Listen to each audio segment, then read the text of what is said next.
the current international system, which includes the interstate system, the global society, and the economic globalization, is characterized by a triple dynamic: fragmentation, polarization, and confrontation, with the latter translating into a reconfiguration of military alliances, given the risk of conflict between China, United States, and Russia, faced with the Thucydides trap. This risk belonged the historical order and produced ambivalent politics of rivalry, partnership, and antagonism.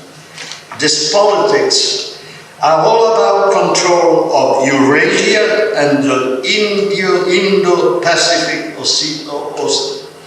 Ocean area, articulating the two complementary strategies of Earthland and Ringland.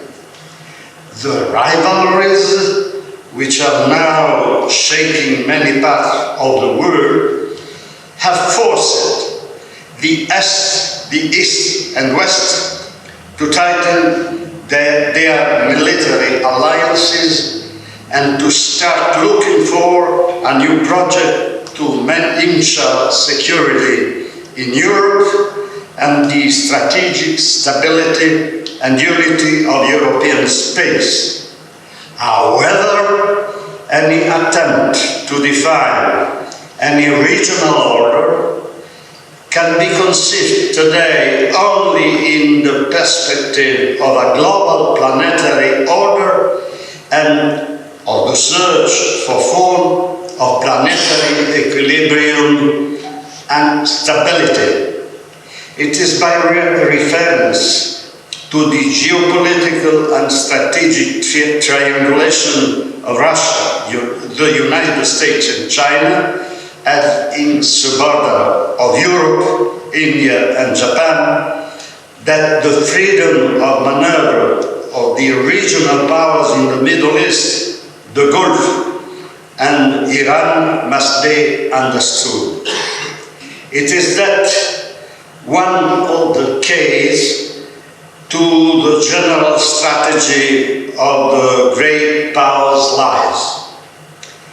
From an analytical viewpoint, the international system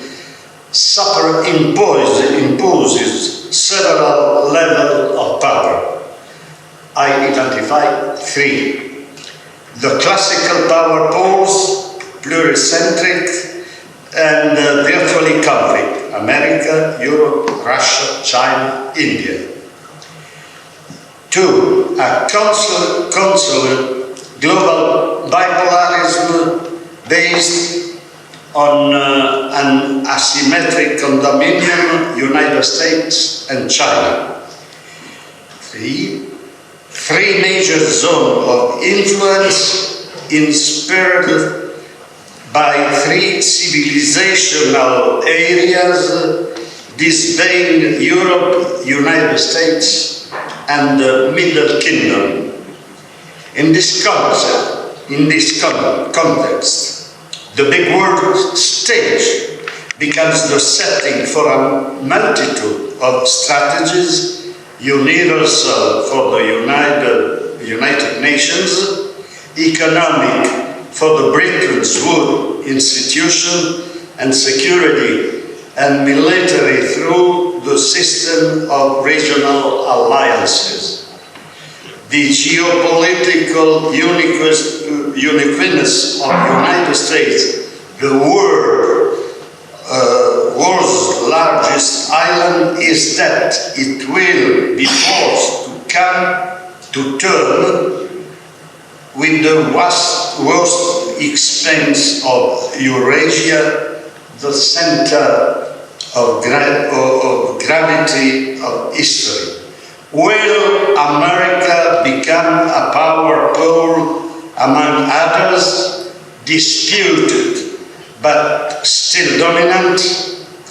In any international system, the decline of the hegemonic player is signaled by a tightening of military alliances. This moment presents itself as an antinomy of option between conservative powers of statu quo, and disruptive powers, revisionists in general. Today, the strategies of the major players on the world stage break down into, for the West, a defensive strategy of stabilization and active vigilance. For the East, an offensive strategy of subversion and challenging to the existing power hierarchy. Thus, in the current situation, two rival strategic movements are emerging at the planetary level. The Sino-Russian alliance, aimed at ensuring the strategic autonomy of Heartland in the case of conflict, and promoting in peacetime intercontinental cooperation on major infrastructure, all one belt, one road. Second, the strategy of containment of the continental powers by the maritime powers of Greenland, America, Japan, Australia, India, Europe, as a peninsular belt outside Eurasia. Let us remember that both sides are in a situation of declarative rivalry with opposing strategic goals. Indeed, the Sino-Russian couple is defined as a strategic competitor or a systemic competitor, notably by the European Union. A competitor refuses to submit to the international order resulting from the Second World War and designed by the United States. I continue in French.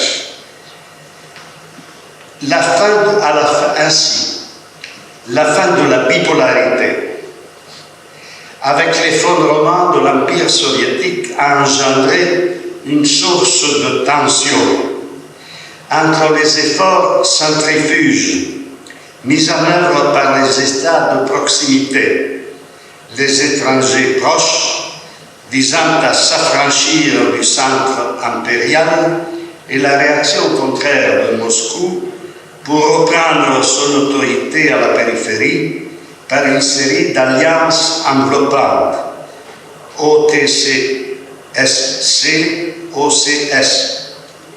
La Russie et l'ensemble des nations d'Asie centrale jusqu'aux pays du Golfe, du Moyen-Orient et du Maghreb manquent de leaders ayant fait l'expérience de la démocratie.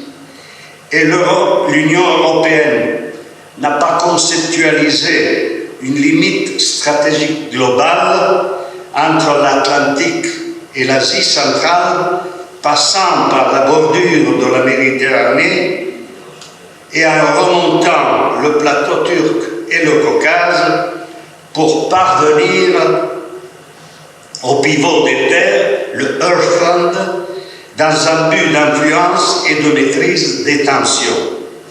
C'est l'Alliance Atlantique qui a eu vocation à opérer la soudure de l'intérêt géopolitique de l'Ouest dans l'immense étendue de l'Amérique, entre l'Amérique et l'Europe. Je suis à la fin, rassurez-vous. La question qui émerge du débat sur le rôle des États-Unis dans la conjoncture actuelle est de savoir si la stabilité hégémonique que, selon un auteur américain, Gilpin, l'Amérique a assurée pendant 70 ans est en train de disparaître, entraînant le déclin des hégémons et de la civilisation occidentale. Ou, si nous sommes confrontés à une alternance hégémonique et un monde post-impérial. L'interrogation qui s'accompagne de celle-ci est également centrale et peut être formulée ainsi. Quelle forme prendra cette transition? La forme déjà connue d'une série de conflits en chaîne selon le modèle de Raymond Aron, calqué sur le XXe siècle, ou bien la forme d'un changement d'ensemble de la civilisation, de l'idée de la société et de la figure de l'homme, selon le modèle des révolutions systémiques de Strauss-Huppé, scandé par 4 grandes conjonctures révolutionnaires embrassant l'univers des relations sociopolitiques du monde occidental depuis l'Antiquité et couvrant les grandes aires de civilisation du monde connu. Chacun de vous comprendra qu'il s'agit là de notre question, la question de notre temps et celle de notre colloque. Merci beaucoup. Merci à vous, monsieur